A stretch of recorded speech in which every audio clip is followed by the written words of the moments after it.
오늘 말씀은 사무엘상 3장 1절에서 5절까지의 말씀입니다.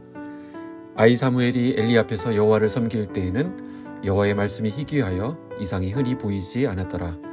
엘리의 눈이 점점 어두워가서 잘 보지 못하는 그때에 그가 자기 처소에 누웠고 하나님의 등불은 아직 꺼지지 아니하였으며 사무엘은 하나님의 궤에 있는 여호와의 전 안에 누웠더니 여호와께서 사무엘을 부르시는지라.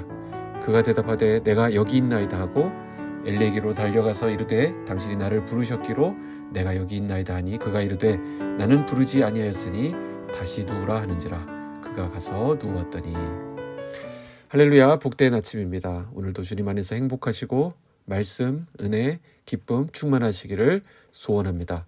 아침과 저녁으로는 영하의 날씨가 계속되고 있습니다. 어제 양평 쪽으로 차를 타고 지나가다 보니 강물이 꽁꽁 얼어 있는 것을 볼 수 있었습니다. 온 세상이 잔뜩 움츠러들어 있는 때인 것 같습니다. 그러나 이런 상황 가운데서도 생명체들은 열심히 꽃을 피울 준비를 하고 있을 겁니다. 이제 실내 마스크 착용도 해제되었죠. 경건의 훈련을 통해서 다소 경직되어 있었던 우리들의 신앙 리듬도 다시 제자리를 찾을 수 있었으면 좋겠습니다. 자, 성경의 관심이 본격적으로 엘리에서 사무엘에게로 옮겨가는 전환점이 되는 본문이 바로 사무엘상 3장입니다. 하나님께서 어린 사무엘을 부르시는 장면인데요. 오늘 본문을 보니까 엘리와 사무엘을 계속 대비시키고 있는 것을 알 수 있습니다. 하나님께서 사무엘을 부르시는데 은밀하게 부르시는 것이 아니라 오히려 엘리가 알 수 있도록, 분명히 알아먹을 수 있도록 부르신다라는 것이죠. 1절 보시면 아이 사무엘이 엘리 앞에서 여호와를 섬길 때에는 여호와의 말씀이 희귀하여 이상이 흔히 보이지 않았더라 라고 했습니다. 먼저 말씀이 희귀했다라고 소개하죠. 분명 제사장이 존재하고 있었던 시기였지만 엘리 제사장이 거기 있었습니다. 그러나 말씀이 희귀할 뿐 아니라 이상이 자주 나타나지 않았다라고 했습니다. 하나님의 역사가 전혀 일어나지 않는 영적인 기근이 온 땅에 퍼져 있었던 것입니다. 왜 그랬을까요? 여러 가지가 있을 수 있겠지만 가장 큰 이유는 제사장 그룹의 타락이었을 것입니다. 시대를 막론하고 성직자가 타락한 시대는 언제나 영적인 어둠을 몰고 왔던 것을 보게 됩니다. 어린 시절 사무엘이 살고 있던 당시 이스라엘은 바로 이러한 영적 어둠의 시기였습니다. 백성들을 교훈하고 그들을 바른 신앙의 길로 인도해야 될 제사장의 집안이 오히려 타락의 본을 보이고 있었습니다. 2절 보실까요? 엘리의 눈이 점점 어두워가서 잘 보지 못하는 그때에 그가 자기 처소에 누웠고. 여기 문제점이 보이시나요? 이 구절에서 엘리에 관한 두 가지 모습을 보여주고 있는데 첫째는 그의 시력이 매우 나빠졌다 하는 것이고 두 번째는 엘리가 자기 처소에 누웠다라는 것입니다. 자, 엘리의 눈이 어두워졌다는 것은 단지 나이가 많다는 것을 의미하지 않습니다. 그보다는 제사장인 엘리의 영적인 어두움과 무지 또 그의 무기력함을 상징적으로 표현하는 그런 말이라고 할 수 있습니다. 또 하나 있죠. 그가 자기의 처소에 누웠다는 것입니다. 잠자리에 들 시간이 되어서 자신의 그 침대에 가서 눕는 것이 뭐가 문제일까라고 생각할 수도 있습니다. 그러나 다음의 말씀은 분명한 메시지를 우리에게 전해주고 있습니다. 3절인데요. 하나님의 등불은 아직 꺼지지 아니하였으며 사무엘은 여호와의 궤에 있는 여호와의 전 안에 누웠더니. 성경은 지금이 어떤 때인지 3절의 말씀으로 고발하고 있는 것입니다.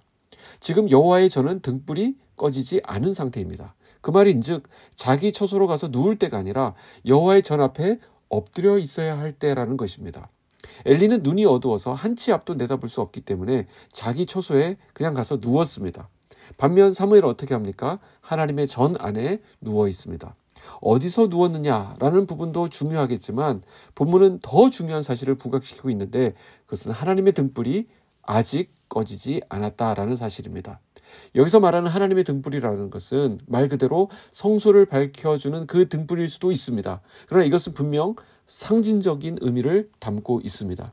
영적인 어둠의 시대를 지나고 있는 이스라엘에게 하나님의 등불이 꺼지지 않고 타오르고 있다는 것을 말씀하고 있는 것입니다. 그것이 무엇이죠? 바로 여호와의 전 안에 누워 있었던 어린 사무엘이었습니다. 더 정확하게 말하면 여호와의 전 앞에 머물러 있었던 이 사무엘을 통하여 선포될 그 말씀이었습니다. 그도 분명 자기 처소가 있었을 테지만 하나님의 영광과 임재를 상징하는 하나님의 궤가 있는 그 성소에서 잠을 청하고 있었던 것입니다. 하나님은 이 등불이 아직도 꺼지지 않았다라고 말씀하시면서 어린 사무엘을 부르고 계시는 것입니다.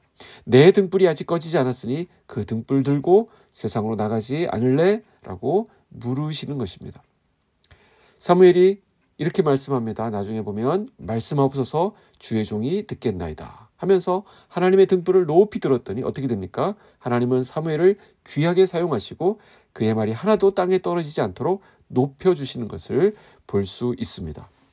그러니 자기 초소에 누워 있었다라는 것은 다른 말이 아니라 엘리가 기도하지 않았다라는 것을 지금 고발하고 있는 것입니다. 제사장입니다.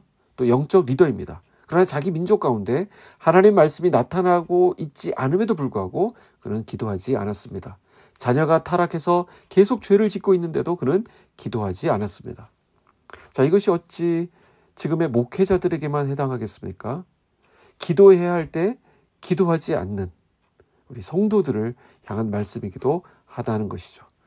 이제 우리 스스로에게 질문해야 합니다. 지금 나는 어디에 누워 있는가? 라고 말입니다.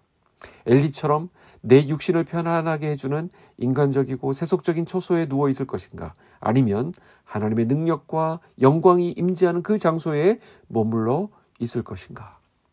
저와 여러분은 지금 예배 자리에 있습니까? 기도의 자리에 서 있습니까? 오늘 말씀은 우리에게 분명히 교훈하고 있습니다. 여호와의 전에는 아직 등불이 꺼지지 않았습니다. 기도하겠습니다. 하나님 아버지 감사합니다. 우리가 말씀으로 하루를 시작할 수 있도록 이 아침 우리를 깨워주시니 감사합니다. 오늘의 시대는 사무엘의 때처럼 어둠과 절망이 뒤덮고 있음을 봅니다. 사랑의 주님, 우리의 빛소금 성도들이 꺼지지 않는 등불이 되게 하여 주시옵소서. 오늘 우리 각자가 머물러 있는 자리에서 주님의 빛을 발하게 하여 주시옵소서. 하나님 앞에서 기도하는 등불이 되어 이 어두운 세상을 밝히는 우리들이 되기를 원합니다. 각자의 가정에서 기도하는 자가 되게 하시고 각자의 일터에서 기도하는 등불이 되게 하여 주시옵소서. 오늘 온종일 우리 주님과 동행하는 빛소금 성도들이 되기를 원합니다. 예수님의 이름으로 기도하옵나이다. 아멘.